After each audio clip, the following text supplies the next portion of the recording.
y los debates constitucionales entre Hans Kelsen y Carl Schmitt.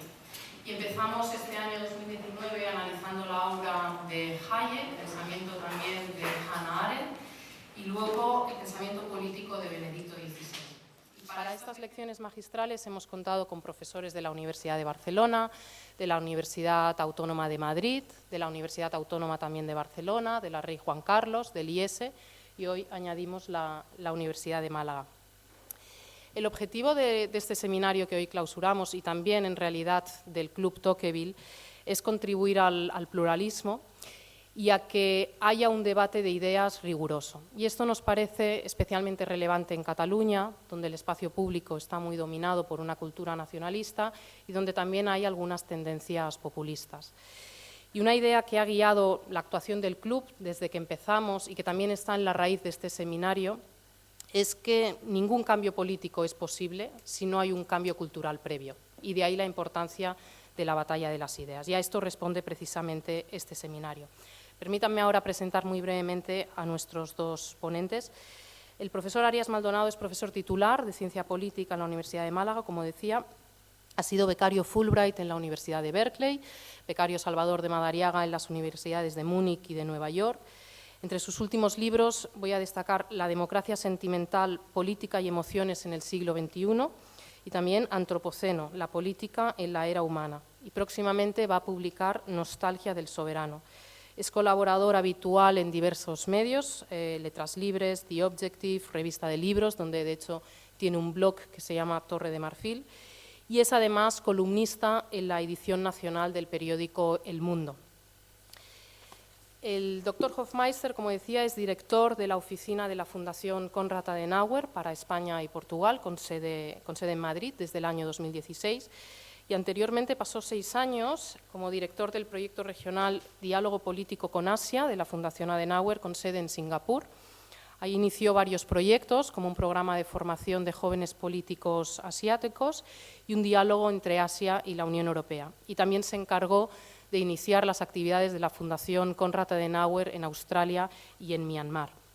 Anteriormente había sido el director del Centro de Estudios de la Fundación en Río de Janeiro, y también a finales de los años 80 y principios de los 90 fue el representante de la Fundación en Chile en un momento particularmente relevante para el país porque fue el periodo de la transición hacia la democracia. Y tiene un máster y un doctorado en Ciencias Políticas por la Universidad de Maguncia, de Mainz. Esta sesión de hoy, a diferencia, como digo, de las sesiones anteriores, que han sido básicamente lecciones magistrales, la queremos abordar como un diálogo, como una conversación en la que sobre todo analicemos el papel de los liderazgos políticos, tanto en la Unión Europea, en las instituciones de la Unión Europea, como en los Estados miembros. En esta época marcada por el auge del populismo y también una época caracterizada por una cierta contestación, ciertos reproches al proyecto europeo. Seguramente por primera vez encontramos que el proyecto europeo está siendo impugnado y con cierto apoyo popular en muchos países europeos. Entonces, mi primera pregunta sería, ¿qué tipo de liderazgos políticos han tenido las instituciones europeas, sobre todo la Comisión y el Consejo Europeo, también los Estados miembros, en las últimas décadas del proceso de integración? Sobre todo pensando en la Unión Europea, lo que nos dice la experiencia es que cuanto más sólidas, cuanto más embrincadas están en una sociedad, unas instituciones, menos relevante es el liderazgo personal, pero precisamente, como comentábamos, estamos en un momento en que las instituciones europeas quizás se están tambaleando y, por tanto, el tipo de liderazgo político y de liderazgo personal que vayamos a tener en estas instituciones no es baladí. ¿Qué cambios nos esperan en cuanto a liderazgos en esta nueva etapa que comenzamos ahora? Bueno, primeramente quiero dar las bienvenidas también a todos los presentes y agradecer la invitación del Club Tocqueville tanto a la Fundación para colaborar con esa serie de seminarios que están terminando ahora de una forma exitosa, como la invitación aquí a participar en esa última conversación, en ese último seminario. está presente. Bueno, en cuanto al liderazgo político, que es un tema que se discute mucho en la actualidad, el título del seminario del encuentro es Liderazgo Político, Populismo y la Unión Europea.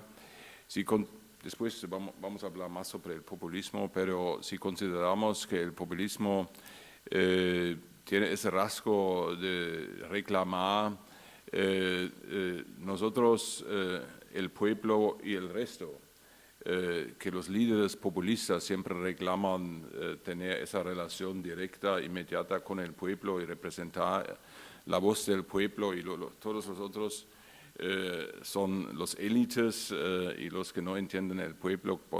Podemos decir claramente que los líderes de la Unión Europea no son los populistas, sino son un poco los otros.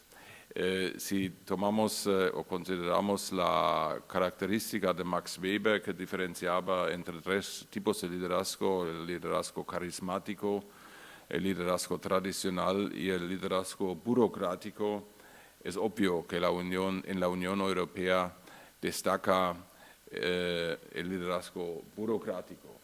Ellos, digamos, la legitimación viene de un proceso institucionalizado, de cierta forma burocratizado, y eso ya es también un problema con el liderazgo. Por lo menos los que están en el liderazgo de las instituciones europeas hasta ahora prescindieron de una legitimación democrática directa. ¿Ya? Tanto el presidente del Consejo, que está decidido por el Consejo de los primeros ministros, de los miembros de los Estados miembros, como el presidente de la Comisión, que emerge de una discusión entre el Consejo de los Ministros y el Parlamento Europeo, aunque sea elegido por el Parlamento Europeo, no es un proceso muy inmediato, y justamente en estos momentos estamos observando una discusión si la idea de un Spitzenkandidat, si un representante de una lista de partidos automáticamente va a ser elegido como presidente de la Comisión. La Comisión es un poco el gobierno de la Unión Europea. O si al final surge uno que está cocinado, digamos, en el contexto, en una reunión del Consejo de los primeros ministros, ahí tenemos que esperar.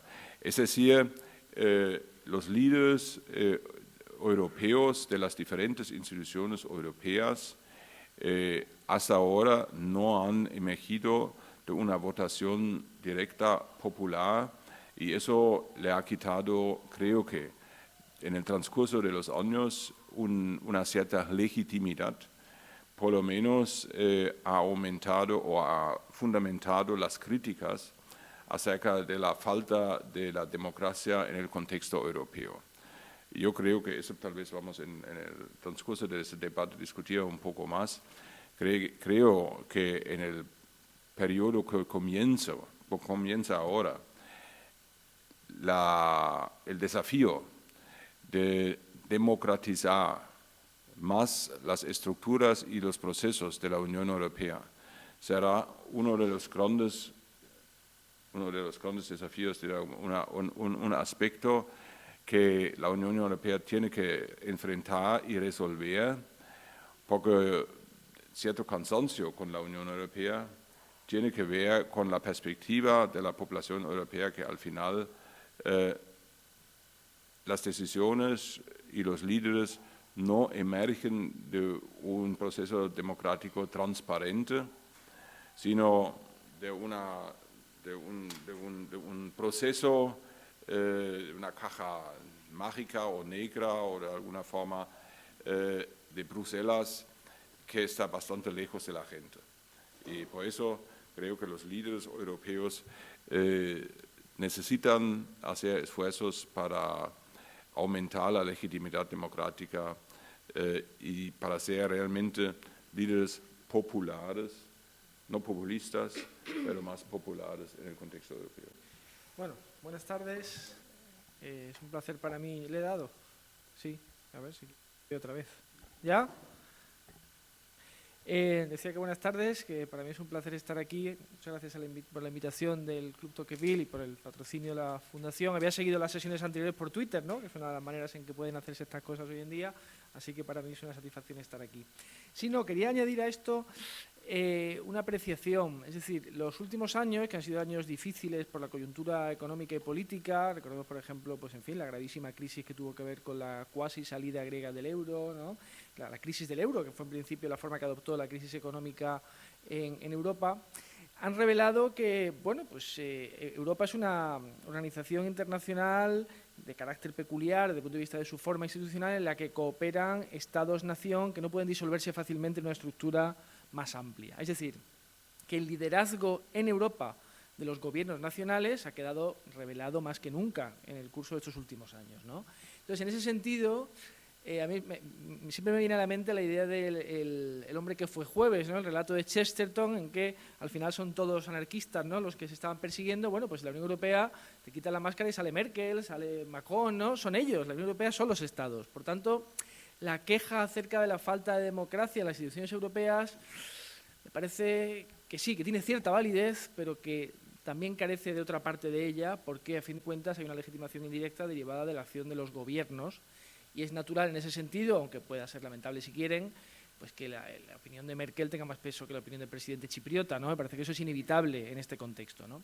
Pero bueno, es verdad que sí podría tratar de encontrarse algún tipo de innovación institucional, y una vez que hemos visto que el sistema de Spitzenkandidaten no funciona, y en parte tiene que ver con el desinterés de los propios ciudadanos, pues podríamos buscar alguna manera, pero me parece difícil de encontrar. Es decir, que soy un poco escéptico respecto de las posibilidades de democratización en ausencia de un demos europeo al que solo pertenecen unas cuantas élites cognitivas, podemos decir, ¿no?, dentro de cada país, que siguen los debates europeos y están atentos a la prensa continental, ¿no? Esa matización un poco escéptica quería hacer. Sí, de hecho hay algunos profesores de Derecho Europeo que lo que dicen es que se han de reforzar los vínculos entre los ciudadanos y las instituciones europeas, no a través de más derechos, sino a través de más deberes y responsabilidades, que nos sintamos que tenemos también una cierta responsabilidad con el proyecto europeo.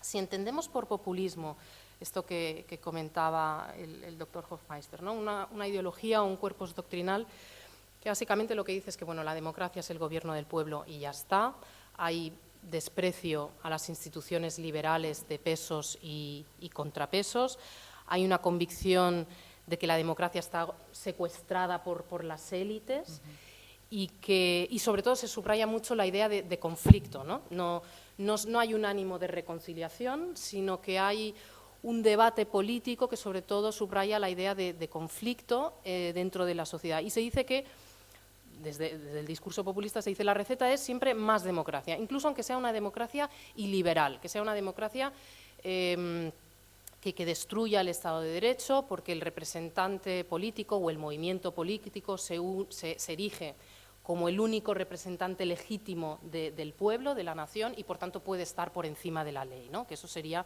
una democracia liberal.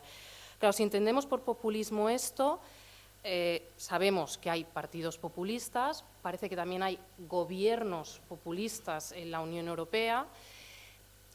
¿Qué puede provocar que haya cada vez más gobiernos y partidos con un mayor peso dentro del Parlamento en las instituciones europeas? ¿Qué es lo que esto puede provocar? Y también, como dices, en los Estados miembros, porque al final el liderazgo lo tienen los Estados miembros.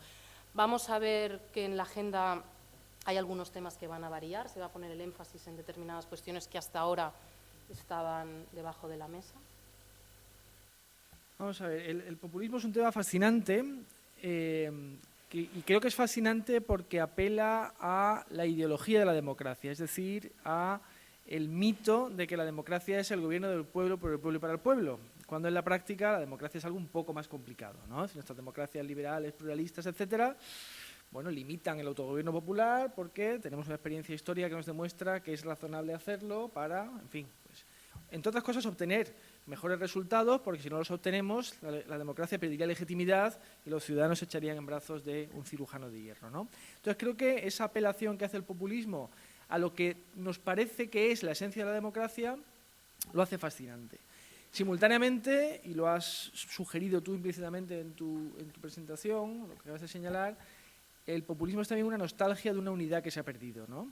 Y que quizá nunca estuvo ahí, que es la unidad de un cuerpo social que tiene valores compartidos y que puede ser representado en su totalidad por un liderazgo único, ¿no? Como decía Schmitt en sus reflexiones sobre la Iglesia católica como modelo para un posible Estado moderno, ¿no?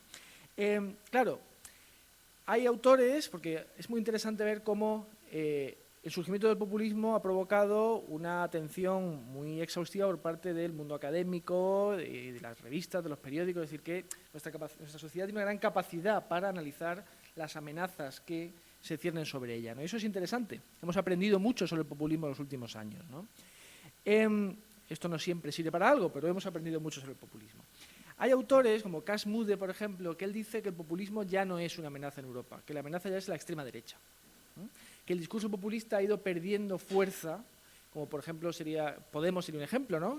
La parte populista del discurso de Podemos, bueno, pues habría ido decayendo, y en cambio, en el otro lado, ¿no? El lado de la extrema derecha, pues el discurso nativista, nacionalista, pero también nacionalpopulista, yo ahí no acabo de estar de acuerdo con él, tendría hoy más importancia que el populismo de izquierda, ¿no? Tendríamos, por ejemplo, a Tsipras, que sería alguien que llegó al poder de la mano de un discurso populista de izquierdas y se ha moderado también, ¿no?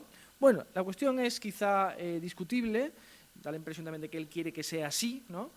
Y no siempre es necesariamente el caso, pero es verdad que es un fenómeno en el que no siempre podemos identificar que sea populista o que no lo sea. Claro, tú has dicho que el populismo puede ser una ideología, un cuerpo doctrinal, que tampoco sabe muy bien lo que es, ¿no? ¿Es una ideología? ¿Es un discurso político? Porque si es una ideología, ¿cuál es su ideología? ¿El gobierno del pueblo? ¿Para hacer qué con el pueblo? ¿No? ¿Para qué tipo de políticas? No está claro. A mí me gusta más la idea de que es un estilo político.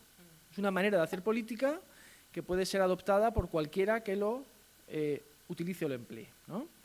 Y por eso creo que encaja muy bien, ahora después lo iba a señalar, con la digitalización del espacio público, ¿no? Que le viene muy bien a cualquiera que quiera desarrollar el estilo populista. Entonces, claro, en el populismo hay, como se ha señalado antes muy bien, un núcleo, que a mí me gusta, un elemento nuclear, me gusta a mí llamarlo, que es la contraposición de un pueblo virtuoso frente a una élite perversa, y la consecuencia que se extraería de ahí, que es que el pueblo es quien debe gobernar, ¿no? La voluntad soberana del pueblo, a través, ¿no?, casualmente, del líder populista, ¿no?, que sí que interpreta la voz del pueblo. Y luego hay un conjunto de elementos adjetivos, entre los cuales está pues, el tremendismo, la hipérbole, la exageración o dramatización de las crisis, la nostalgia por una patria perdida, el antiintelectualismo, el liderazgo carismático, ¿no?, que no son exclusivos del populismo, pero que son facilitadores del populismo. Entonces, claro, hay líderes políticos que han tenido momentos populistas sin ser populistas, ¿no? Pensemos en Pedro Sánchez recuperando la Secretaría General del PSOE, ¿no? Decía, yo soy las bases del partido, ¿no?, frente a esta élite del partido que me echó indebidamente y qué tal. Bueno, pues eso le ha servido a él para llegar a donde está. Macron, bueno, pues él también tuvo un momento populista, ¿no? Es decir, bueno, pues ya no vale nada de la política anterior, las élites francesas no han sabido hacer su trabajo, aquí estamos nosotros con la República en marche, ¿no? Los Tories, bueno, pues Brexit es Brexit, la voluntad del pueblo, los jueces estos que dicen, el Parlamento que dice, está en un momento populista. Y junto a eso hay partidos vocacionalmente populistas o nacionalpopulistas, según lo que leemos, ¿verdad? Pues Polonia, Hungría, ¿no?, donde parece que sí habría un estilo populista en el poder. Para todo esto hay que mirar a Argentina como gran precedente histórico, ¿no? El populismo moderno empieza en Argentina y ahí se desarrolla. Y claro, ahí vemos la dificultad que tiene estar en el gobierno denunciando que otros son enemigos del pueblo, ¿no? ¿Contra quién te diriges? Bueno, está el FMI, ¿no?, está Estados Unidos, en el caso de Hungría o de Polonia puede estar la Unión Europea, ¿no? Y eso es problemático desde ese punto de vista porque es el enemigo que todo populismo necesita. Entonces, para saber qué podemos esperar, aunque es una muy buena noticia, ¿no?, que el populismo no haya llegado tan lejos como se temía en las últimas elecciones europeas, y aquí no sabemos cuánto hay de exceso de celo por nuestra parte, de tremendismo mediático, cuánto hay de peligro real. Eso estamos en un momento histórico en el que es muy difícil saber, ¿no?, si estamos de nuevo, ¿no?, en entreguerras o si estamos en otro lugar. Yo descreo un poco de las narrativas de la gran crisis, ¿no?, de la democracia occidental, pero bueno, es verdad que también hay signos preocupantes y no es Cataluña el lugar donde uno pueda bromear sobre esto, ¿verdad? Tenemos, digo, que ver cuáles son las causas del populismo para ver qué soluciones podríamos adoptar, y lo digo muy rápido. Las dos grandes tesis son que es un problema económico, de desigualdad, y el otro que es un backlash cultural, ¿no? Es decir, que hay un problema de una amenaza normativa que dice Karen Stenner frente a uno siente amenazada su cultura, su identidad, por la globalización, por lo que sea. En realidad no están tan separadas una y otra como pudiera parecer, y por supuesto hay que descartar que el malestar económico tenga que tener por fuerza una base objetiva, ¿no? Vemos los chalecos amarillos, bueno, pues tan mal no viven en Francia, ¿no? En cambio, pues es un malestar muy hondo. Entonces, hay que diferenciar una cosa de la otra. Por tanto, yo señalaría 4 causas. Primero, el impacto psicológico y anímico de la crisis de 2008. Y subrayar el impacto anímico y psicológico nos permite diferenciar daños objetivos de expectativas frustradas. Es decir, uno puede sentirse perdedor de la globalización sin serlo, igual que sí que hay algunos perdedores de la globalización, ¿no? Evidentemente, son grupos sociales o económicos muy bien señalados. Luego hay un impacto de la globalización y en especial en Europa, de la crisis de los refugiados, ¿no? Iván Krastev, en su libro, que es muy interesante, habla de esto, dice que la crisis de los refugiados fue el 11S europeo, y por ahí hay un deseo de recomponer una identidad, como he dicho antes, que ya está perdida. Hay una fractura claramente, ¿no?, entre campo-ciudad, nativismo, cosmopolitismo, que me parece que tiene mucho que ver con, bueno, pues esa sensación de que el mundo, quizá desde el 11S, hay una sensación de incertidumbre o de descontrol, ¿no? La Guerra Fría, a fin de cuentas, era un contenedor de tensiones a su manera, ¿no?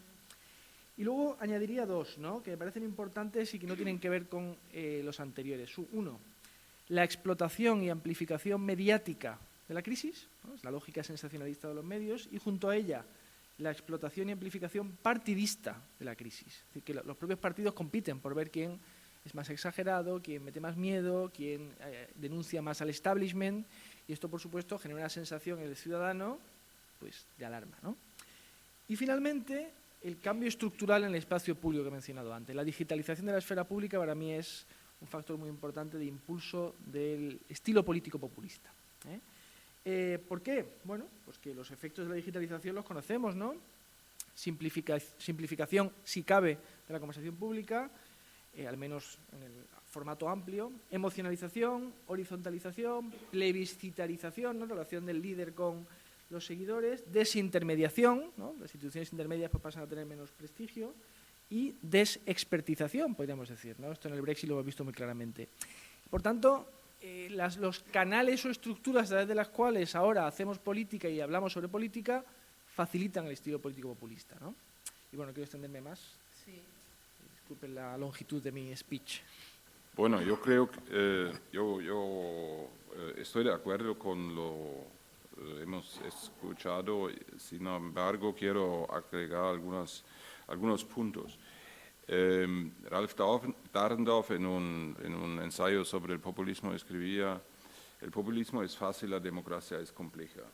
Digamos, eso es lo que dijo. Los populistas tienden a ofrecer soluciones simples a problemas complejos y afortunadamente para nuestras sociedades todavía no están en el gobierno, o solamente en algunos casos, y lo podemos observar claramente en Italia, que les sale bastante complicado reducir los problemas complejos de Italia a soluciones simples. Sin embargo, es eso uno de los estilos del populismo. Ahora, en cuanto a las causas, en las ciencias sociales leímos todos esos motivos que ya fueron enunciados. Sin embargo, también tenemos que diferenciar entre diferentes países, porque en cada país creo que hay diferentes causas. Y voy por el impacto de la crisis de 2008. En Francia, el nacionalismo, que también es un nacionalismo populista, el populismo no desapareció, digamos, se vincula hoy en día mucho con el nacionalismo, entonces habla mucho ya del nacionalpopulismo. ¿Ya? En Francia, Le Pen es más antiguo que la crisis económica, ya era presente, y en algunos otros países europeos también había, digamos, ese inicio del resurgimiento, digamos, del nacionalismo antes de la crisis. Claro que fue fortalecido, digamos, a través de la crisis. Los frustrados de la globalización y la migración en los últimos años han contribuido al fortalecimiento del nacionalismo y del globalismo, del populismo. Sin embargo, en Alemania, por ejemplo, donde tenemos el mayor número de los nacionalpopulistas, para decirlo así, en el este de nuestro país, donde hay el menor número de migrantes, 2%, ¿ya? Y donde no es el efecto de la globalización, porque Alemania aprovecha mucho de la globalización en todo el terreno. En el este de Alemania es un poco como en España. La juventud salió de las regiones rurales y se fue a las regiones más desarrolladas, y entonces se quedaron los viejos, perdieron servicios, y los viejos y los que se sienten atrás o atrasados, ellos de repente van al populismo porque ya no se sienten considerados, no se sienten pensados. Hay ese libro nuevo, Identidad, de Fukuyama, que trabaja mucho sobre esa figura que en todas nuestras sociedades hay gente que se siente abandonado, excluida. No es más, digamos, la diferencia, la brecha económica o desigualdad económica, sino son esos sentimientos. Yo creo que Fukuyama overstresses un poco, digamos, esa idea, es decir, pone mucha énfasis y explica casi todo con eso, pero tiene un aspecto explicativo. Yo creo que un aspecto que también es importante es la fragmentación de nuestras sociedades, que no tiene nada que ver con la globalización y con muchas cosas. La fragmentación de nuestras sociedades viene ya hace algunas décadas. Ya no somos tan homogéneas como hasta el inicio, digamos, de los años 60. Desde entonces nuestras sociedades están fragmentando. Lo notamos ahora con más rigor, ¿ya? Pero antiguamente habían sindicatos, partidos políticos, algunos clubs, digamos, asociaciones locales, donde la gente se encontraba, se movía y pronto, ¿ya? Pero hoy en día hay una sociedad civil mucho más dispersa, hay muchos movimientos en la sociedad civil, es decir, una persona para realizarse, para encontrar amigos, otros, y tiene mucho más intereses que antes no existían, ¿ya? Yo hoy en día, por ejemplo, fui criticado, porque la próxima semana tenemos un evento en Madrid y tenemos 4 hombres en la mesa, olvidamos pensar en una mujer. ¿Sí? En los años 60 no era un tema, en los años 70. Sí. Normalmente nosotros cuidamos para tener, digamos, era correcto, digamos, la crítica, pero esas son las cosas que hoy caracterizan nuestras sociedades y que contribuyeron en muchos aspectos a la fragmentación, y esos más y más se reflejan también en la fragmentación de los sistemas partidarios. A España lo llega ahora, hace pocos años, ¿ya? En el contexto de la crisis. A otros países europeos llega más y más. En Alemania, si observamos en un eje de tiempo más largo, entonces podemos ver que la CDU, ¿ya?, que siempre dominaba el sistema partidario, y la SPD, los grandes partidos, ya hace 20 años están en un declive. Tenemos los verdes, tenemos la izquierda, ahora tenemos la derecha, y tenemos en el Parlamento Europeo más aún a otros países. Y eso ocurre también en Suecia. Tenía antiguamente la socialdemocracia dominante, digamos, en los países nórdicos. Hoy en día tenemos, por sorpresa de todo el mundo, porque todo el mundo pensaba esas sociedades son tolerantes, abiertos y medio izquierdistas, de repente tenemos en los países nórdicos, tenemos en todos partidos de derecha nacional, populistas, bastante fuertes. Y entonces eso todo llega a nosotros ahora. Y tenemos también otra situación que mencionaste, que son los nuevos medios de comunicación.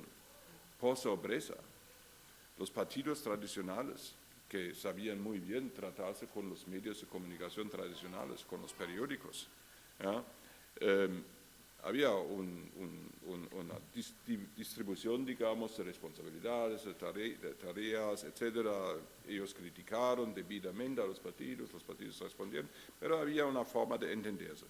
Hoy en día tenemos los medios de comunicación, los medios sociales, donde cada uno puede decir lo que quiere, y los partidos de derecha son mucho más capaces, hábiles, de trabajar con esos medios de comunicación que los medios tradicionales, por lo menos en Alemania, y yo creo que también en otros. El AfD en Alemania tiene más seguidores en los medios sociales que la CDU y la socialdemocracia juntos. ¿Ya? Tienen mucho menos miembros, pero en los medios de comunicación son mucho más influyentes. Y hoy se dice cualquier cosa en los medios de comunicación, se distribuye esas cosas. Es decir, yo creo que son todos esos procesos que en suma, por un lado, apoyan al populismo, pero por otro lado, fragmentan, digamos, y dificultan la vida de los partidos tradicionales. Y un último aspecto que quiero agregar es, afortunadamente, las elecciones europeas del domingo pasado, como yo las veo, mostraron claramente la preocupación de los europeos. Es una señal buena, porque teníamos un alto nivel de participación, el mayor nivel de participación que antes, porque antes se temía que los nacionalpopulistas podían ganar mucho más participación. Entonces ellos quedaron un poco frustrados porque quedaron con más o menos 25% de influencia o de escaños en el Parlamento Europeo, que ya es bastante. ¿Ya? Sin embargo, los propios ciudadanos europeos, con su voto, creo que expresaron esa preocupación y en la gran mayoría votaron para los partidos que no son populistas. Sí, esto que comentas de los medios de comunicación es interesante porque los medios de comunicación dan mucho espacio a este tipo de estilo nuevo de hacer política porque es más exótico, porque consigues más clics, pero luego el riesgo de que estas políticas se consoliden no es ya tanto el de un estilo, sino de que realmente se introduzcan reformas legislativas en el país que socavan la democracia liberal, que limitan la libertad de expresión, que limitan la separación de poderes, que echan a funcionarios o a jueces para poner a gente afín. Y esto de la fragmentación de la sociedad, tuvimos hace un par de meses al profesor Weiler aquí en Barcelona, le invitamos para que nos hablara pues, de cómo está Europa y nos decía precisamente esto, ¿no? Que hay una crisis espiritual que hace ya años que está presente en Europa, que seguramente nos hemos olvidado de elementos que cohesionan a las sociedades, que la democracia liberal no ha sido capaz de ofrecer esas respuestas que fortalecen los vínculos entre las personas. Hablabas de sindicatos, de partidos políticos, él también decía el papel de la religión, el papel de las parroquias, ¿no? Que nos recordaba, dice, la religión, dice, te recuerda también esos deberes con los conciudadanos, que al final son los que hacen los vínculos. ¿Cuáles creéis que tienen que ser las virtudes o las características de estos políticos que van a estar ahora sentados en el Consejo Europeo para afrontar estas épocas de nostalgia, de enfado, de fragmentación? ¿Cómo han de comportarse? Pues mira, bueno, vamos a ver. Antes déjame que haga un par de apreciaciones que me he quedado ahí que quería hacer. Sí, está enchufado. Me acerco si acaso. Sí. Estaba pensando en la crisis demográfica. Los niños son una cosa tan valiosa que llore, da igual, que haga lo que quiera, ¿no? Pues, necesitamos niños en Europa, ¿no? Es un aspecto muy importante, ¿no? de nuestra deriva, ¿no? Social. No, quería decir que el aspecto del sistema que acabas de mencionar tu institución es muy importante, cómo organizamos el sistema político, porque los episodios populistas de más impacto han tenido lugar allí donde el sistema es mayoritario, en la elección presidencial, por ejemplo Trump, o el avance de Marine Le Pen en las presidenciales francesas, o allí donde se ha tomado una decisión de corte refrendataria, ¿no? Como el Brexit. Allí donde el sistema es proporcional, el único que de momento no resiste parece Italia, donde Salvini está en un 30% de los votos, ¿no? Y, en fin, la Cinque Stelle está en un 15-16%, ¿no? Pero en el resto, el populismo en general, salvo en aquellas sociedades del este donde, digamos, hay una mayor homogeneidad cultural, bueno, pues los sistemas proporcionales permiten que haya unos contrafuertes que limitan el avance del populismo y eso es muy importante, ¿eh? Y por eso es tan importante que a su vez esas garantías sean respetadas, ¿no? Y por eso, pues, por ejemplo, lo que pasó aquí el 6 y 7 de septiembre famosos, pues tiene que ver con, ¿no?, el deseo de acabar con esas garantías. Eso es un dato que a veces olvidamos. Si, por ejemplo, tuviéramos aquí en el Parlamento Nacional, que eso no podemos tenerlo, no sé, como en Turquía, una barrera de exclusión del 10%, claro, hay muy pocos partidos, ¿no?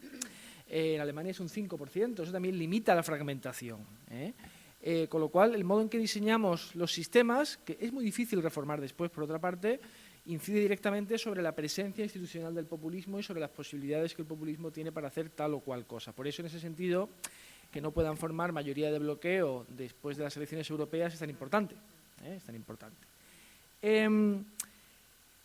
Y claro, y una nota breve sobre el pluralismo. El pluralismo es que es el destino de las sociedades modernas, es inevitable, ¿no? Y la modernidad tiene el precio de la disgregación espiritual también, y eso es muy difícil de contrarrestar.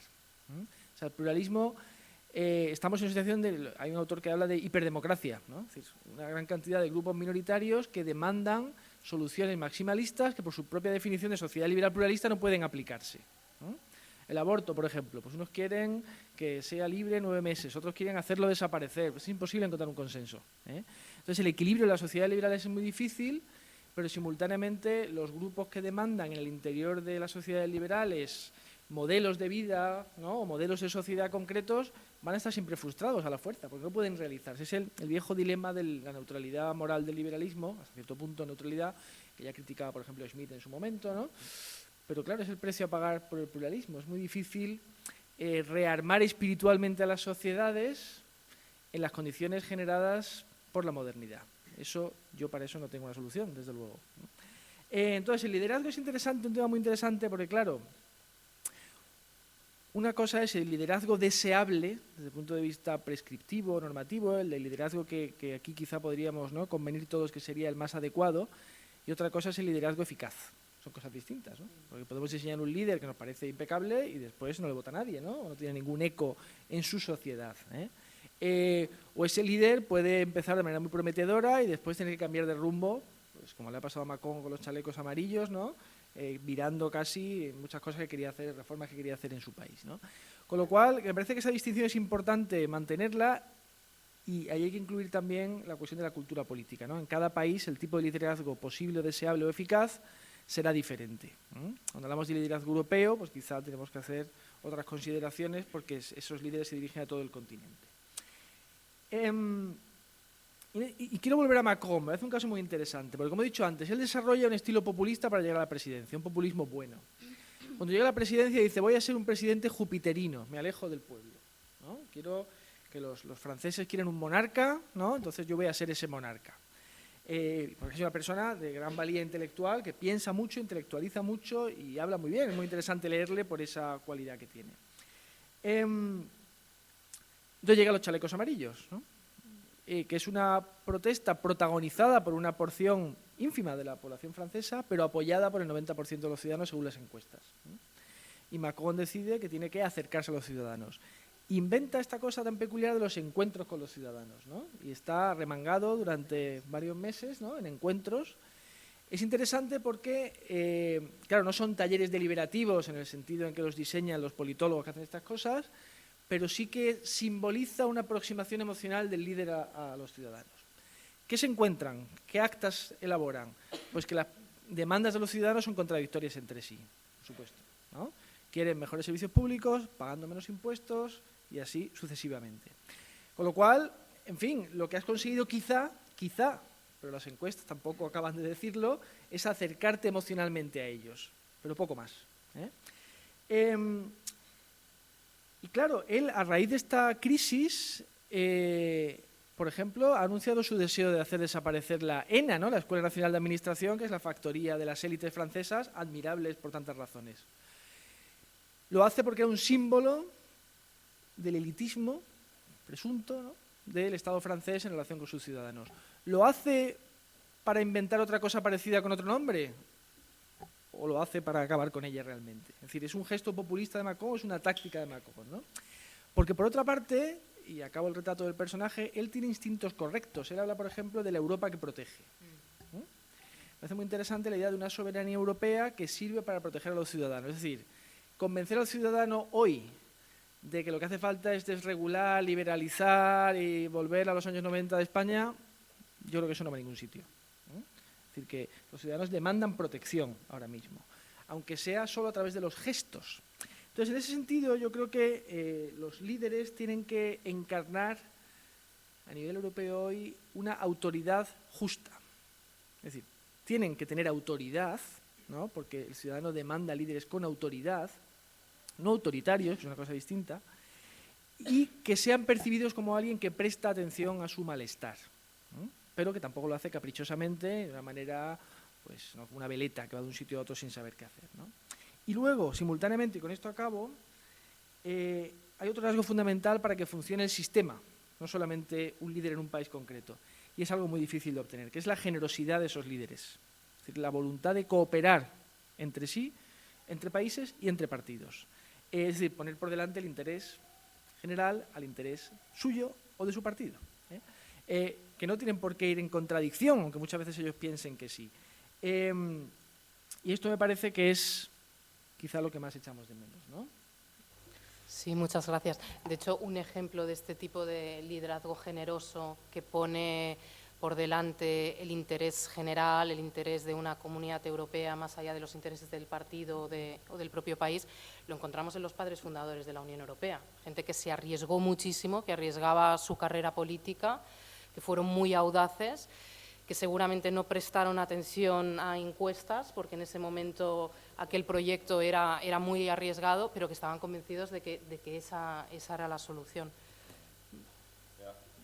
Si me permite agregar unas ideas, yo no estoy tan optimista en cuanto a la capacidad de bloquear a través de una mayoría a los populistas. A nivel nacional, en diferentes países europeos tenemos ya ejemplos. Cuán difícil es formar gobiernos. Suecia por meses no era capaz de formar un gobierno. En uno de los países nórdicos también, en Finlandia habían problemas. En España lo podemos observar ahora en Madrid, ¿ya? Y lo teníamos, digamos, la discusión en Andalucía, y tenemos la discusión aquí en Cataluña, en Cataluña cuanto al gobierno local. En Alemania temo vamos a tener una discusión, una situación muy complicada después de las próximas elecciones regionales de los 3 estados federados que tienen elecciones ahora en septiembre. En 2 estados federados la AfD, el Partido Nacional Populista, tenía la mayoría relativa en Sajonia y Brandenburgo en las elecciones del domingo pasado. Si ellos alcanzan nuevamente una mayoría relativa, puede haber una situación que claramente eso es previsible, que CDU y socialdemocracia juntos no van a tener una mayoría en este estado federal. Y incluir más y más partidos en un gobierno para impedir otro es complicado, porque es siempre más complicado jugar con 3 o 4 que con 2. ¿Ya? Eso se puede observar en todo el mundo.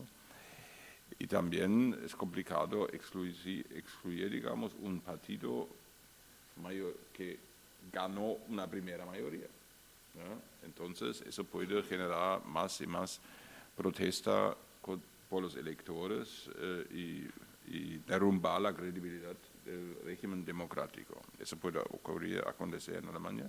Digamos, la CDU dice que no va a entrar en ninguna coalición. Digamos, uno de los representantes de la CDU en otro estado federado ya dijo hace un par de meses, al final de la vez tenemos que hacer una coalición con la izquierda para evitar la derecha, pero es una cosa, digamos, que muy difícil de entender, hacer una coalición con los comunistas para evitar la derecha. Es decir, la situación no es tan simple. A nivel europeo, en este momento parece que es más simple, porque tenemos esa situación del Parlamento Europeo.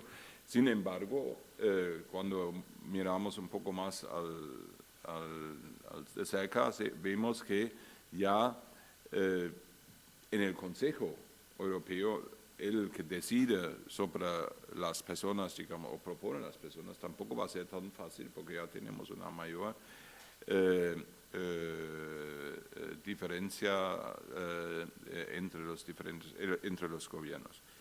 Todo creo que, o mucho tiene que ver con la falta de capacidad de los partidos de agregar los intereses sociales. Eso es la función principal, por lo menos, digamos, en base del manual de partidos políticos. Ellos deben ser capaces de agregar los intereses sociales y convertirlos en proposiciones políticas y hacer política con eso.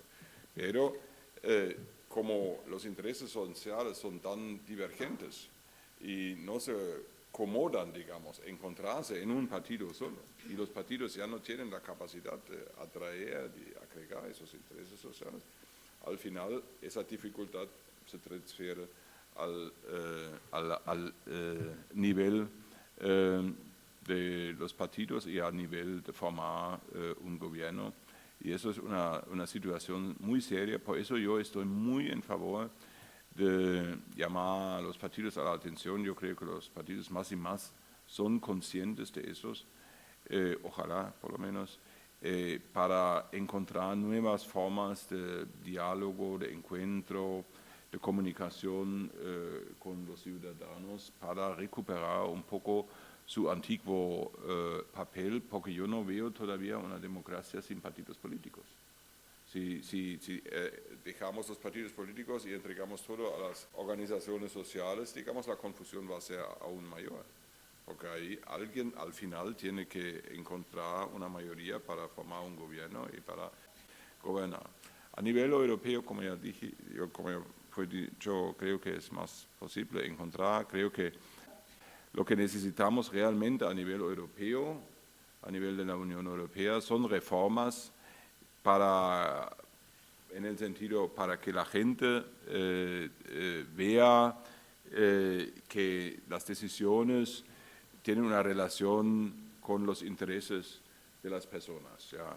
Es decir, que la Unión Europea sea capaz de agregar los intereses sociales y comunicar que eso lo que decide en Bruselas realmente tiene que ver con los intereses de la gente y que los procesos sean transparentes. Y creo que en ese sentido Macron es una persona que empuja mucho. Alemania, lamentablemente, no hemos sido capaces en los últimos 2 años de responder de una forma como Macron esperaba, para decirlo así. ¿Ya? No quiero decir que era inapropiado, pero por lo menos no de forma como Macron esperaba. Y nosotros debíamos haber llegado a respuestas y propuestas más claras durante la campaña europea. Lamentablemente, eso es un aspecto negativo para todos los partidos.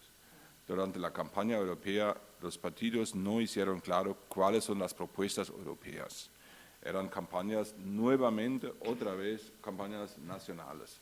Y eso es malo para Europa. Eso es malo para los españoles decidieron sobre mi política española, los alemanes sobre Alemania, y etcétera. Y eso es malo. Ahí tenemos realmente que encontrar mecanismos que hacen las elecciones europeas.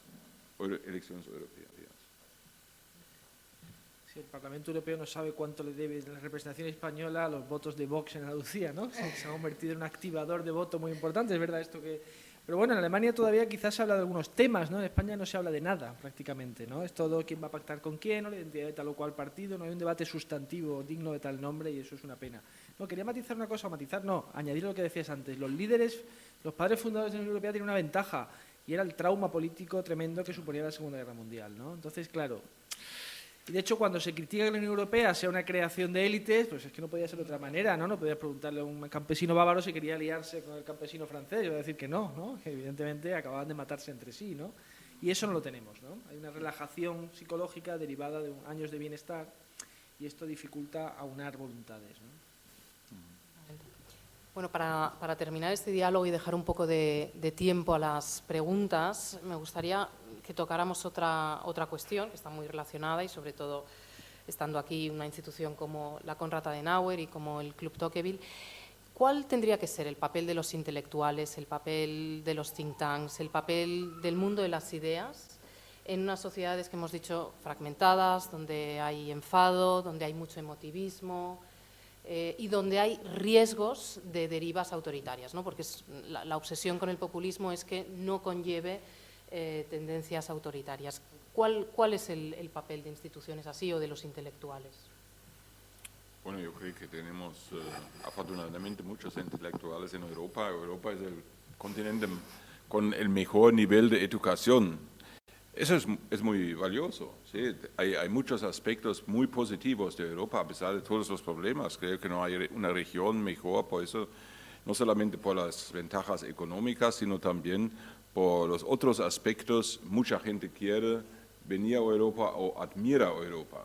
Y un aspecto es también el mayor gasto y el mayor nivel general de educación. Es decir, en Europa tenemos muchos intelectuales, muchos think tanks, en España, en todos los países, en Bruselas hay un sinnúmero de think tanks, todos publican, analizan, contribuyen al debate y yo creo que eso es lo que pueden hacer. ¿Sí?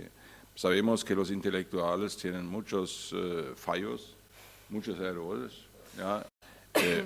Acabé de leer una cosa sobre Alemania hace 30 años, porque tenemos ese año 30 años de la caída del muro de Berlín, y había muchísimos intelectuales de izquierda que defendían el régimen y que no prevían, digamos, la posibilidad de la caída del muro, y después de la unificación muchos estaban en contra todavía. Es decir, un fracaso total por un gran grupo de los intelectuales, es decir, no debemos confiar completamente en los intelectuales, pero estando con algunos profesores en la sala tampoco quiero decir, no, eso sería muy populista ahora, eso sería la solución simplista de decir, bueno, olvidamos, ellos complican la cosa y la visión y las soluciones son simples, no son, y yo creo que ese es justamente el papel de los intelectuales, mostrar la complejidad de los problemas, analizarlos bien, presentar la complejidad de los problemas, ojalá llegar a los políticos, para que los políticos entiendan bien, ¿ya? Y ahí para basear sus decisiones en lo que de una forma, digamos, trabajada, seria, ha sido elaborada, y nunca va a llegar un intelectual, nunca puede llegar, o los intelectuales, a una conclusión única o unitaria, ¿sí? Entonces ya no necesitaríamos políticos, era ese régimen de los filósofos que seguramente va a terminar en totalitarismo. Sí, habría que preguntarse también cuándo se para un político a pensar, ¿no? ¿Cuándo puede pararse a pensar alguien que está constantemente de viaje, actos del partido, en actos de gobierno, pensando en ser reelegido, ¿no? ¿Cuándo se para a pensar al intelectual si es que quiere hacerlo, ¿no? Es muy difícil también, ¿no? Eso es una cosa que creo que debe llamar a reflexión, ahora con las redes en especial. Bueno, claro, los intelectuales ciertamente no somos de fiar, ¿no? Esto es un hecho. Para empezar, porque tenemos también intereses, ¿no? Y no solamente el interés de sentarnos a leer en una biblioteca, ¿no? Y deberíamos conservar la integridad del pecho de los intereses, aunque a veces que considere uno que sea íntegro también puede ser problemático, como el ejemplo que acabamos de oír acerca de la caída del muro de Berlín, ¿no? Entonces, hay que tener en cuenta también el contexto en el cual la labor del intelectual público se desarrolla hoy en día, ¿no? Porque el intelectual quiere sobrevivir, quiere tener influencia, quiere ser visible y necesita serlo para poder ser oído, ¿no? Y claro, hay determinados tipos de discurso más analíticos, pues que a lo mejor no venden tanto y que impiden tener esa visibilidad, ¿no? Entonces ahí está el peligro de la demagogia del intelectual. Por otra parte, cuando hay oportunidades, hay cargos o hay dinero, el intelectual es tan corruptible como el que más. Y lo hemos visto en Cataluña, sin ir más lejos, y lo vemos a diario en todo el mundo, ¿no? Entonces, claro, simultáneamente, como decía antes, el político que se mantiene alejado de Siracusa, bueno, pues puede hacer una obra extraordinaria, pero igual que no contribuye al ruido, tampoco suena a nadie, y eso tampoco sirve de mucho, ¿verdad? Porque no estás contribuyendo, no estás implicándote en el debate de ideas de tu época, ¿no? De manera que si contamos con la integridad del intelectual para hacer lo que tiene que hacer, yo creo que, en una línea muy parecida a la que se ha señalado, el intelectual no puede ser un hombre de partido, para empezar. Tiene que orientar su esfuerzo a la comprensión de los fenómenos sociales y no a la pontificación moral, aunque pueda añadir algún tipo de orientación normativa a su pensamiento, pero lo primero es la comprensión. Si te pones las anteojeras ideológicas, ya no estás comprendiendo la realidad, ¿no? Y finalmente, bueno, el intelectual no solo tiene que decirle la verdad al poder, ¿no? Este speak truth to power, ¿no? Los anglosajones, ¿no? Que lo coloca en la posición contestataria, rebelde. También tiene que speak truth to people, ¿no? También tiene que decirle a los ciudadanos aquello que a veces hay que decirles, ¿no? Porque una vez que uno se sitúa en una posición reconocible, con una marca y un estilo que permite al intelectual seguir yendo por España en mesas redondas, ¿no? Pues es muy difícil rectificar y en ocasiones puede ser necesario hacerlo, ¿no? Si uno quiere vender millones de libros, pues a lo mejor eso está reñido con esa honestidad. Pero bueno, evidentemente necesitamos esa capacidad que, por otra parte, también encuentra hoy en día que habría que diferenciar entre el intelectual público, que es un poco al que me estaba refiriendo, entre el sistema académico de investigación, que es una máquina que funciona, digamos, sola y que también produce, en fin, resultados valiosos para quien quiera detenerse a atenderlos, ¿no? En fin, no sé si es una respuesta muy clara, pero es la que tengo.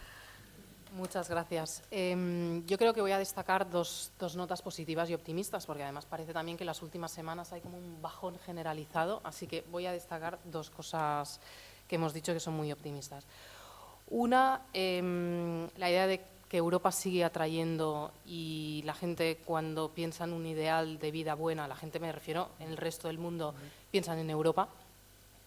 Y la segunda, esta idea de políticos que entiendan que en un momento de emociones, a lo mejor no tanto con políticas públicas concretas, pero con gestos, necesitan abrazar al ciudadano, haciéndole ver que sí, que se preocupan de él y que están más preocupados de su bienestar que no de cómo le vaya a ir al partido o de los pactos, ¿no? Esta idea de la Europa que protege.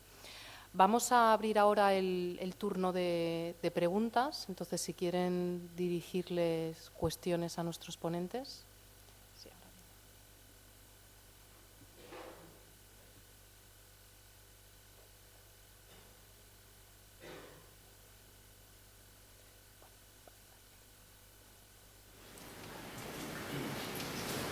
Hola, buenas noches. Gracias por la conferencia, porque aquí aprendemos cada día. Una cosa que discrepó con el representante de la Fundación Adenauer, ha dicho usted que los medios de comunicación están dominados por la izquierda. Aquí en Cataluña no.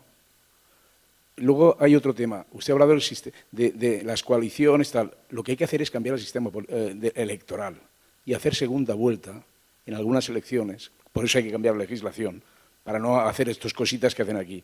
Y luego una pregunta general a la mesa. El populismo se basa en una cosa. Sale un señor con unos derechos, el derecho a tal, el derecho a cual, derechos de ciudadanos españoles, derechos de ciudadanos europeos. Pero, señores, a ver qué opinan de lo que voy a decir ahora. No es lo mismo tener derechos a que te impartan justicia. Es muy diferente. Gracias.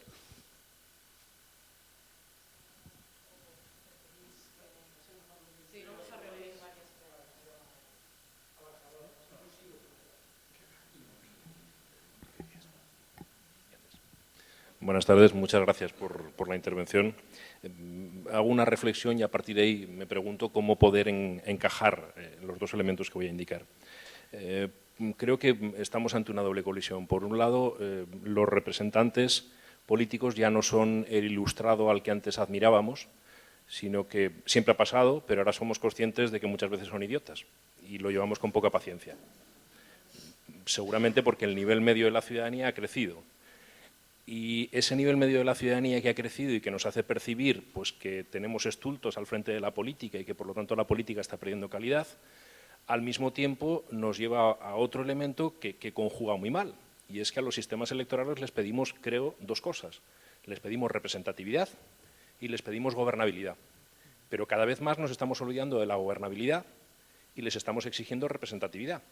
Y estos son vasos comunicantes. Cuando exigimos más representatividad, perdemos capacidad de gobernabilidad. ¿Cómo encajamos estos dos elementos? Gracias. Sí, vamos a ir de 3 en 3, ¿no? Gracias. Sí, una pregunta simple.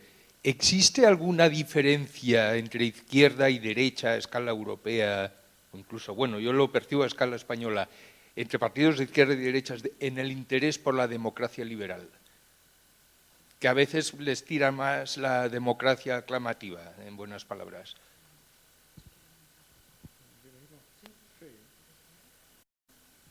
Bueno, estaba tomando notas en el teléfono. Bueno, en fin, muchas gracias por las preguntas. La justicia, con mayúsculas, no es de este mundo, ¿eh? Eso está muy bien en la Biblia, está muy bien en algunos textos sagrados, pero en el mundo que tenemos, la justicia es imperfecta. Ahora bien, que los partidos populistas, abusan de la promesa, que por otra parte es algo implícito en el sistema democrático, que todos los partidos prometen. Y yo ahí discreparía un poco. Todos los partidos proponen soluciones simples para problemas complejos. Todos. Pero quizá unos con más énfasis que otros. Podemos discutirlo, pero creo que en todos hay pleno empleo mañana, ¿no? Sales así, ya, bueno, pues esto es donde está la solución, ¿no? Es decir, que parece que la demagogia es común a todos los partidos. Pero, en fin, quiero decir que la propia crisis del estado de bienestar de los años 70 está en origen este asunto, ¿no? Es decir, la superación del Estado por la política. Yo comprometo el gasto, y luego cuando venga la crisis, pues que ya estará otro, ¿no? Entonces eso es muy difícil de resolver porque la competición entre partidos se está revelando cada vez más como un factor inevitable, por otra parte, de distorsión de la conversación pública. A mí me parece que esto con las redes sociales ha quedado más en evidencia que nunca, ¿no? En ese sentido, no creo que sean tan tontos. Unos son tontos, otros menos. Es decir, Gran Bretaña es el país de las élites formadas en Oxbridge, ¿no? En Oxford y Cambridge, y tiene un lío allí ahora mismo tremendo, ¿no? Es decir, que me parece que no es, en ese sentido, pues, Macron es una persona muy válida intelectualmente, ¿no? Otros tienen una relación más laxa con sus trabajos de doctorado. En fin, evidentemente hay de todo, ¿no? Hay de todo. Entonces, en ese sentido, yo creo que no podemos generalizar, ¿no? Pero bueno, puede uno tener esa impresión en ocasiones. Pero me parece muy interesante lo que ha planteado sobre la representatividad y la gobernabilidad. Creo que es muy cierto, ¿no? Es decir, las sociedades tienen una, digamos, heterogeneidad potencialmente infinita, ¿no? Máxime si cabe en nuestra época, aunque luego podemos escarbar y ver que no somos tan diferentes entre sí, quizá, ¿no? Como podía haber diferencias en el pasado entre un campesino y alguien de la ciudad.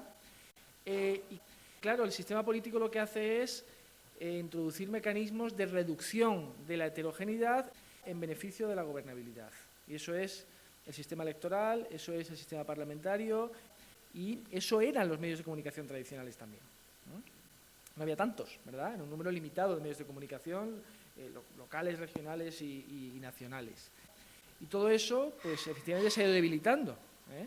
Y la heterogeneidad cada vez está más presente en los sistemas parlamentarios y en el panorama un poco mediático, ¿no? Y en aquello que vemos cuando nos asomamos a la esfera pública, ¿no? Pero ese cambio se ha producido sin que cambien los sistemas electorales. Los sistemas electorales, en España se decía, bueno, es que el bipartidismo es eterno porque la ley Don... Bueno, pues no, ahí tenemos un parlamento muy fragmentado, casi de tintes casi medievales, ¿no? Por la cantidad de grupos regionalistas, ¿no?, que están en el Parlamento Nacional. Con lo cual, no creo que haya tampoco una solución sencilla para ese problema, salvo que en este caso dijéramos, bueno, pues los sistemas mayoritarios, bueno, pues quizá tienen esa ventaja, pero en Gran Bretaña están muy descontentos ahora con eso, ¿no? Es decir, que un liberal demócrata no está tan satisfecho con el sistema del primero que se lo lleva todo, ¿no? Que quizá tiene un punto de falta o déficit excesivo de representatividad.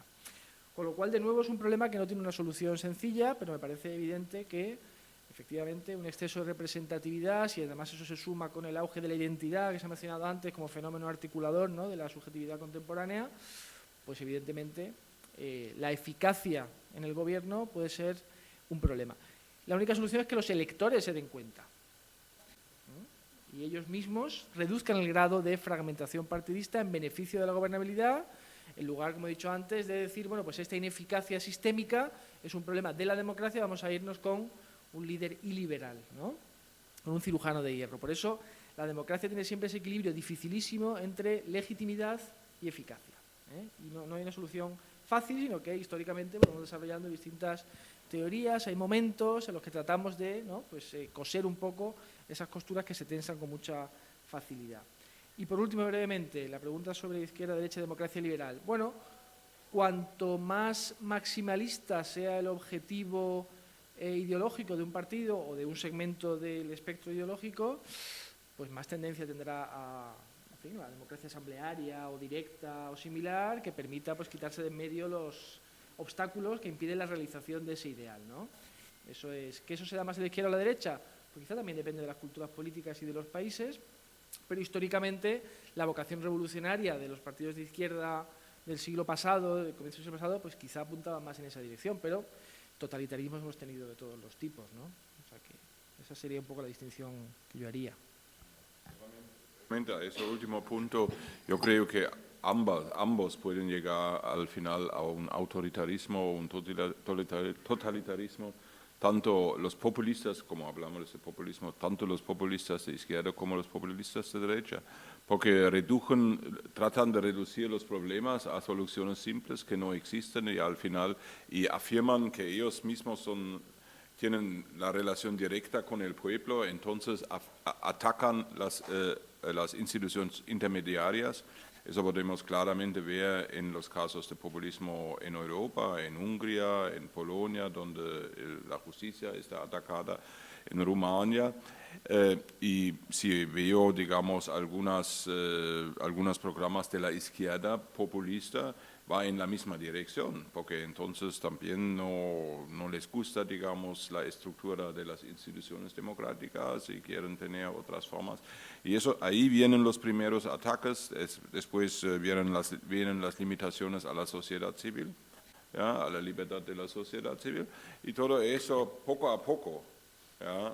va a afectar la democracia. Hoy en día sabemos las democracias mueren silenciosamente y mueren no a causa de golpes de Estado, sino a causa de los propios demócratas, porque lentamente se olvidan ciertos hábitos, se pierden ciertos hábitos, ciertas instituciones. Los checks and balances, digamos, ya comienzan a no funcionar, digamos, los controles mutuos, y ahí de repente tenemos una situación donde un partido político puede tranquilamente, con una mayoría absoluta en el Parlamento, cambiar la Constitución para tener algunas limitaciones en la parte del sistema jurídico, de la sociedad civil, compran algunos medios, ¿ya? Y ya estamos. Un matiz.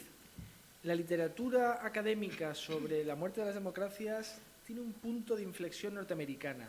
Es decir, que es una reacción en buena medida al shock psicológico que produce la victoria de Trump, que por otra parte puede explicarse además por razones muy distintas, que tienen que ver con la tradición populista norteamericana, a izquierda y a derecha, el mandato directo, etcétera. Pero, y que me corrija algún experto en la sala si me equivoco en esto, que no soy constitucionalista, la Constitución norteamericana da unos poderes al presidente amplios y a la vez no del todo bien definidos, con lo cual hay un riesgo de arbitrariedad, de exceso, de abuso del poder presidencial, que quizás los sistemas europeos no tienen tanta fuerza. Y por eso a veces en el debate académico, como leemos tanto a los anglosajones, podemos acabar adoptando ideas que quizá no cuadran exactamente con nuestros tipos de sistema político, a pesar de que el riesgo, por supuesto, existe, lo vemos en Hungría, etcétera, ¿no? Turquía, ¿no? ¿Tenemos más preguntas?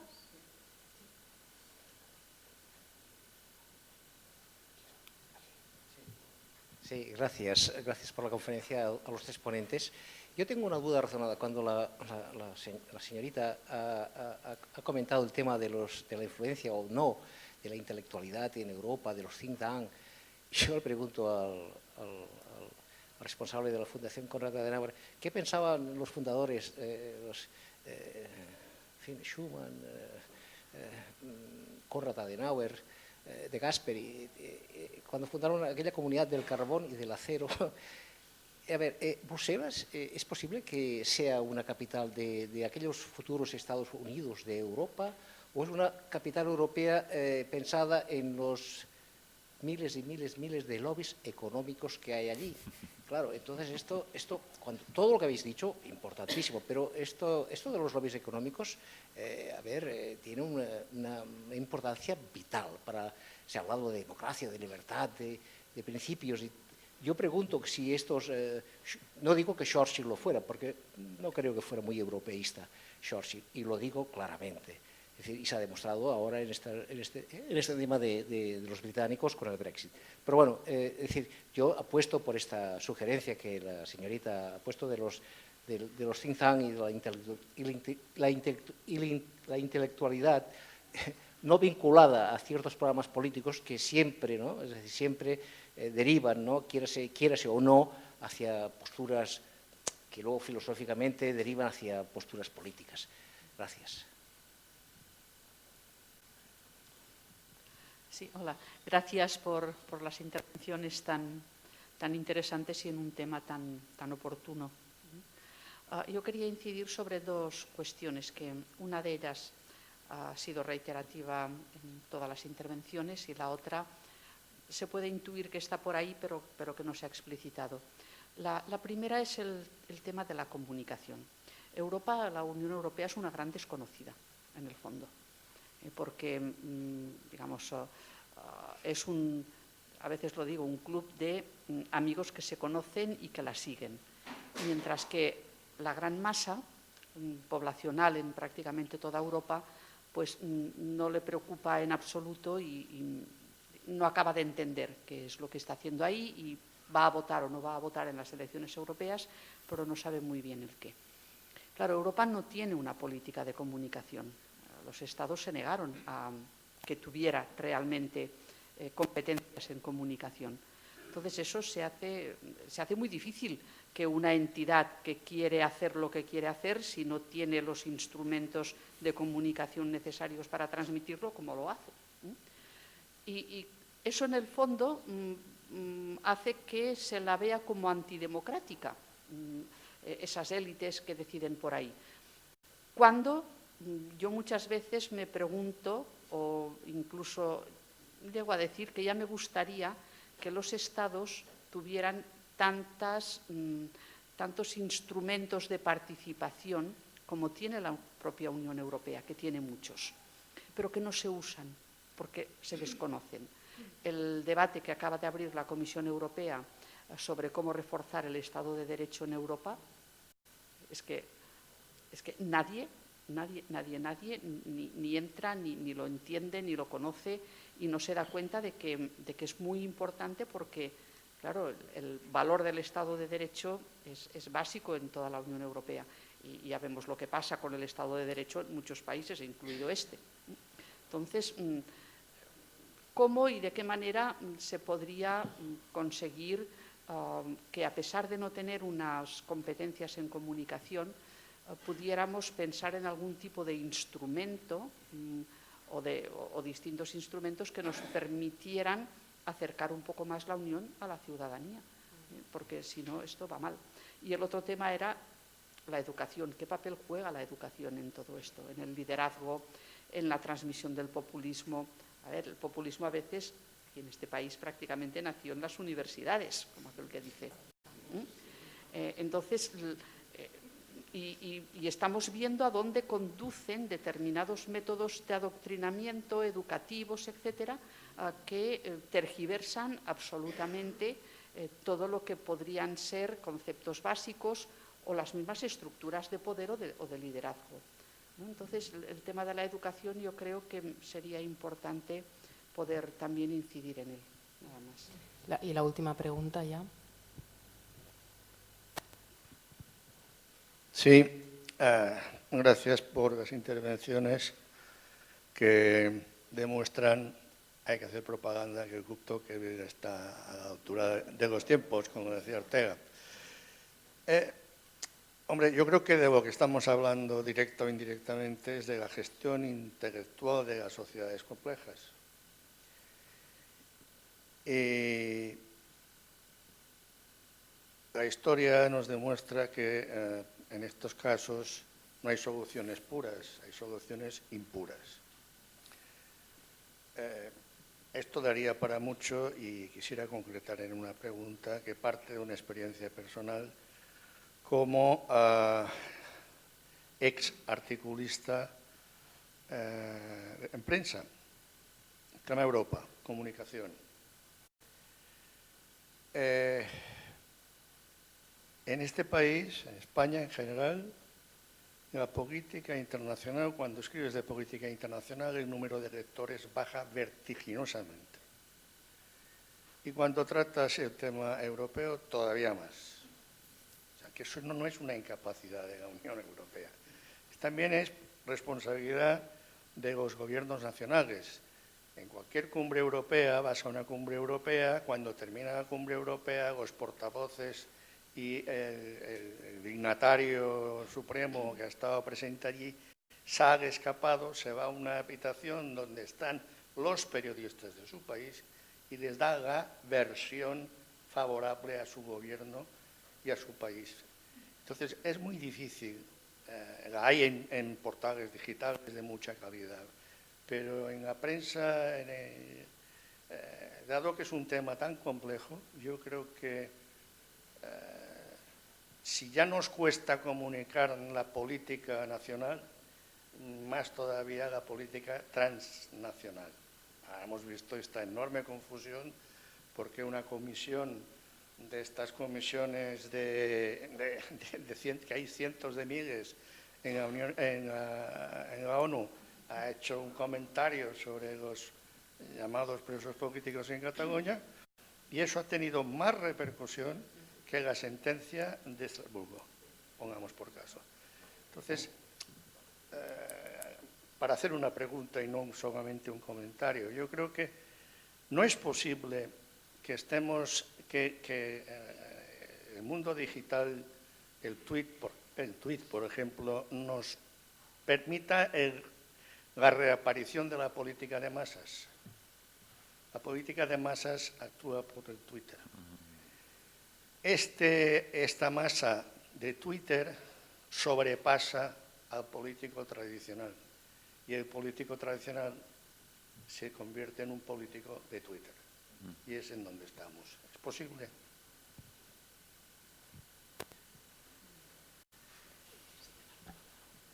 Empiezo yo, si es la última puede cerrar la fundación, ¿no?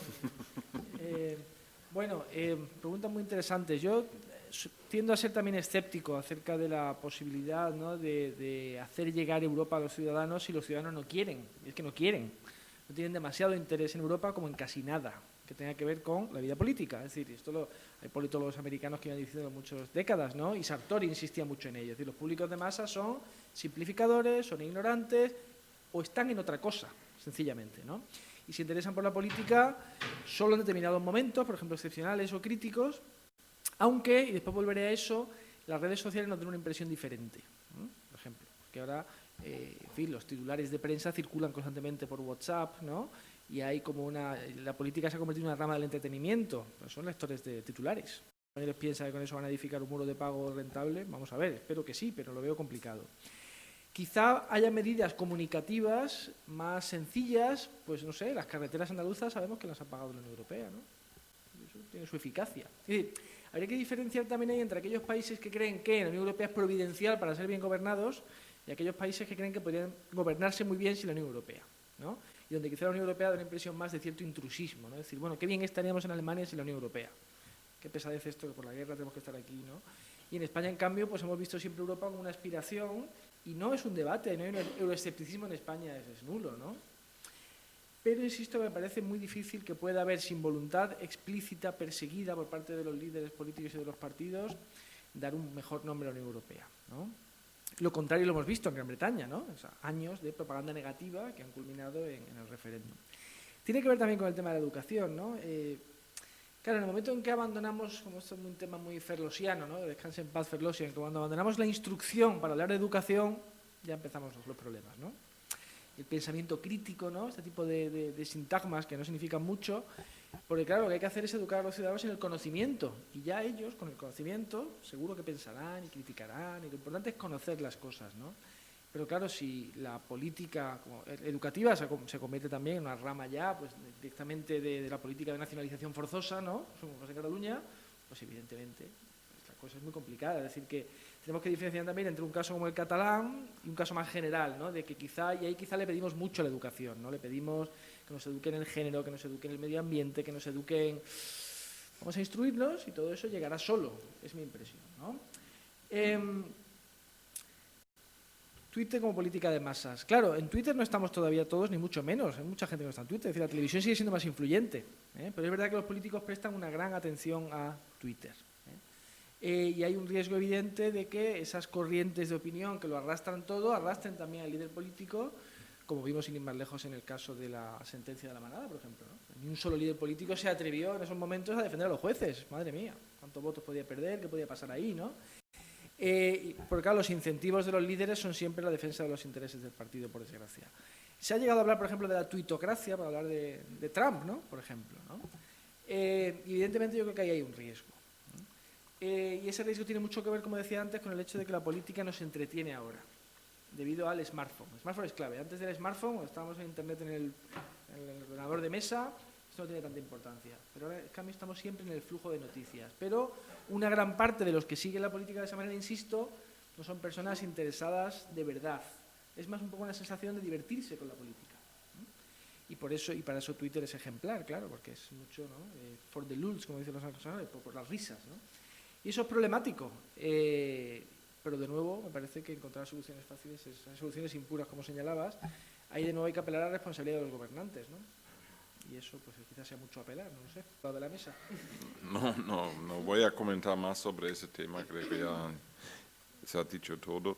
Yo voy a simplemente, digamos, los fundadores eran bastante audaces, los fundadores de la Unión Europea, pero creo que no podían prever lo que al final pasó con su proyecto. Sin embargo, yo creo que a pesar de las críticas, el proyecto está andando bastante bien y durante los últimos 70 años podemos ver mucho progreso y poder ser muy felices de lo que se ha logrado a pesar de todos los problemas.